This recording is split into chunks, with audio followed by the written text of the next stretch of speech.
Hello, welcome back. Thank you so much for being here. Today we are going to be trying out the new Anastasia Beverly Hills Smooth Blur Bronzer. Now they did just release a new line of powder bronzers. They also released their new cream blush trios, which I have tried out in a previous video. I think they've also launched an SPF primer. I don't believe the primer is available in Canada, but the bronzers and the blushes are. So today we are just talking about these bronzers because these are available in 7 different shades. They retail for $38 US or 51 Canadian. So we'll get into whether or not it's worth it. So this does have an 18-month shelf life and is made in Italy. I also noticed here that the first ingredient is talc, which is kind of surprising because I thought, you know, a lot of brands have been removing talc from their products. I am not upset to see talc in here because I know it does exist in a lot of my favorite products. But the description on this bronzer is, this is supposed to be an ultra smooth bronzer with a blurring gel powder hybrid formula to provide soft warmth and definition with a long-lasting, lightweight, and matte natural sun-kissed finish. All of these things are what I want in a bronzer.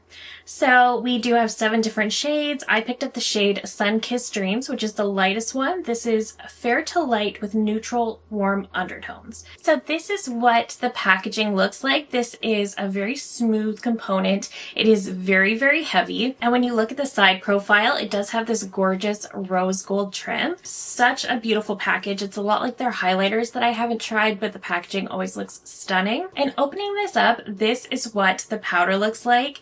It does look to be a very beautiful shade. You do also get a mirror in here, but this looks to be such a beautiful shade. And I have swatched this out already, and it is an incredibly smooth powder, but like the description suggested, it's kind of like a gel powder hybrid. Almost reminds me of the House Labs bronzers, but slightly less powdery than those. So I'll pop up the swatch, and right away I am so excited about this bronzer because this shade looks to have such a beautiful neutral undertone.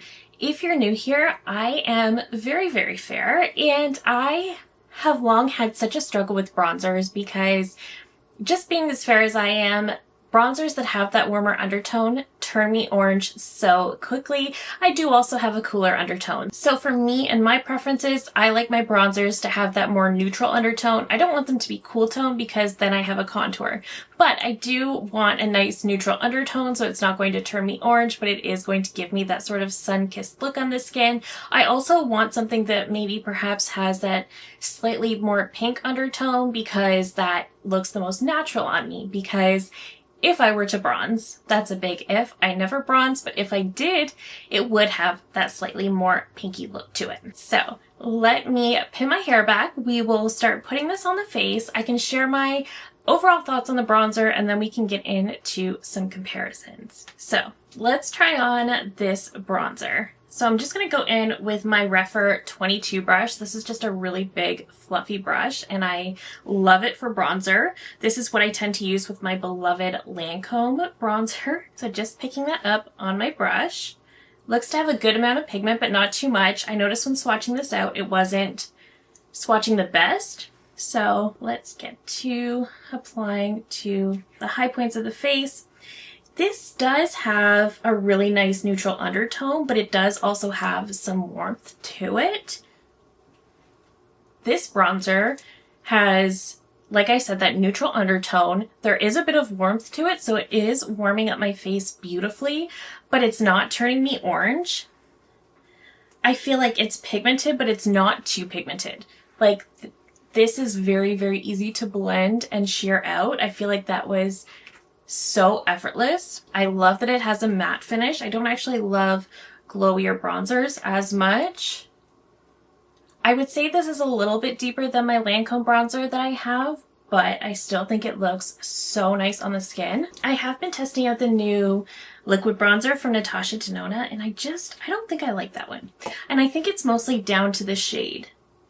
I find it to be quite pigmented. I've heard some people say that it's not. I find it to be quite pigmented, at least on my skin, but I think it's mostly the shade that I don't like. It almost has sort of a yellowy undertone, and I just don't think I like that at all.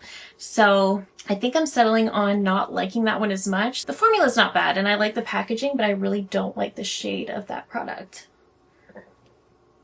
This though, I really like. I am really liking this though. I love how it looks on the skin. I feel like it's incredibly easy to blend. It's so smooth. It gives me just the right amount of pigment. I could definitely build it up if I want to, but I don't have to. And it's just, this is a gorgeous shade. I love it. Like, it's giving me that warmth, but it's not turning me orange. Let me quickly pop on my blush and then I will come back and we will get into those comparisons. All right, so I just finished up the rest of my makeup. I really just had to pop on some blush, but I absolutely love how everything came together. I love how the bronzer looks with all the rest of my products. I think it looks so pretty.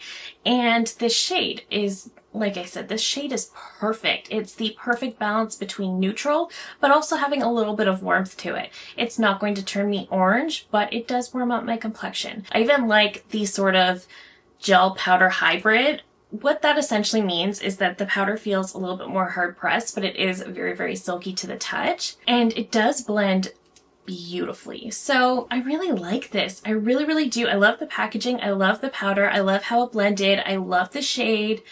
So far, I love this. Now let's get into some of my other favorite bronzers that I always recommend for fair skin.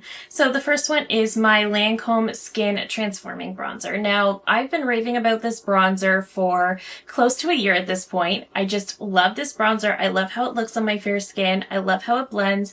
This is much more like a silky powder, so it does have a little bit more kick up than, say, this new one from ABH. Even though I love the Lancome powder, I would say the ABH packaging does feel a little bit more heavy, a little bit more luxurious. You do, however, get the exact same amount of product in both. Now, I can't say that the ABH beats the Lancome for me because I've been loving this one for a year. I've used this one time. All I can say is that I really, really, really like this so far. Popping up the shades, so the ABH actually looks deeper than the Lancome. I do have the Lancome in shade 1 Fair, so also the lightest shade, and the Lancome does end up looking lighter. This is another one that is very neutral but does have a little bit of warmth to it, but it does end up looking quite a bit lighter than the ABH. The next bronzer I pulled out is from Fenty Beauty. This is another favorite fair skin bronzer, and this is their Sunstalker bronzer in Into Sun. Now I love this. This one is also a very powdery formula. I would say this one feels quite a bit more dry than some of the others, but it has been a favorite of mine. This is probably the most warm bronzer that I like for my fair skin. But popping out the swatches, you can see how the Fenty actually does pull quite a bit more warm than some of the others. However, it still is very, very wearable for my fair skin and doesn't turn me orange. It also just has that right amount of pigment where I'm never going to get too much. I'm never going to go overboard with it. So this is one that I also really enjoy, and I have a huge tip out of this one. You also get a lot less product in the Fenty though. In the ABH you get 10 grams, in the Fenty you actually get 6.2, which was kind of surprising. I like these both a lot. Again, I can't say that I like the ABH more than some of these just because I've only worn this once, but I think the ABH shade is much more neutral leaning. Then I grabbed my Gucci bronzer. This one I love. This one's a bit tricky, so I have shade 1 in this one as well. Now this is a bronzer that looks pretty deep in the pan. What it actually has is this more reddish undertone. So it's not fully neutral, but it's not orange. It just has this red undertone that ends up looking so natural on my fair skin that I absolutely love it. Now this one is crazy expensive. This is also heavily fragranced. The ABH is not. In terms of shade, I would say these are almost very, very similar. The ABH doesn't have as much of that red undertone, but I would say the shades end up looking pretty similar when you swatch them out. The Gucci is also much more of a powder formula, so there is quite a bit more kick up from the Gucci. That doesn't bother me at all. The packaging of the Gucci is also very, very luxurious, but also has that Gucci price point. Then I pulled out my YSL bronzer because I also have been loving YSL over the last year. This one is in a close tie with my Lancome bronzer. This is another very, very silky powder with absolutely stunning packaging. But the shade of this one I noticed is quite warm. However, it is very, very light. Now I do have shade 1. So in all of these I do have the lightest shade, but this one is actually quite light. So it's actually quite a bit lighter than the ABH. I see here that we actually have less product as well. We have 7.5 grams of product in the YSL and again 10 in the ABH, so you do actually get a lot more product over here.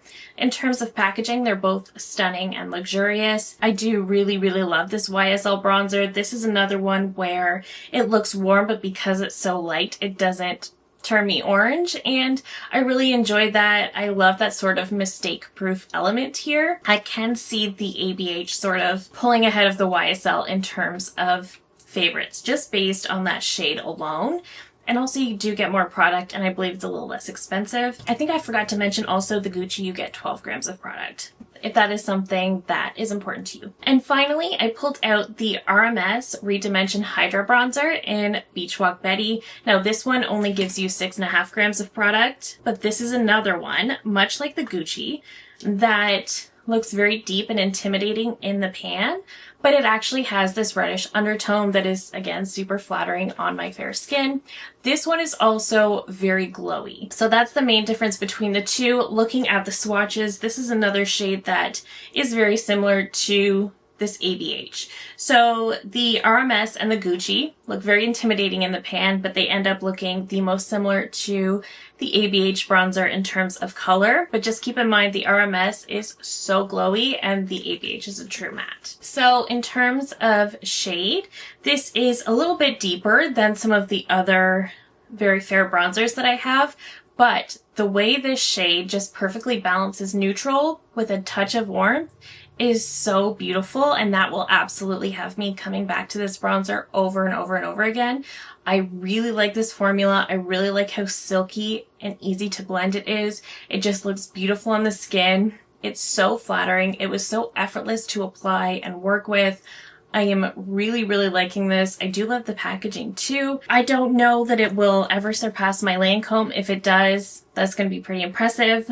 But if you are looking for a new bronzer, this formula is fantastic. If you are fair skin like me, this shade, which is Sun-Kissed Dreams, is going to be excellent. So I am very, very excited to keep reaching for this one all summer long. I love the shade. I love the formula. It's got the right level of pigment. It's just got the right tone. I'm very excited. But let me know all of your thoughts down below. Are you interested in these bronzers? Are you kind of over the bronzer trend right now? I'm excited to see bronzers because I'm tired of blush. I love blush, but I'm tired of every brand coming out with a blush. So let me know all of your thoughts down below. I love hearing from you guys so, so much. If you're new here, I hope you'll consider subscribing before you go. I do upload new videos every single week. Thank you again so very much for watching, and I will see you in my next one.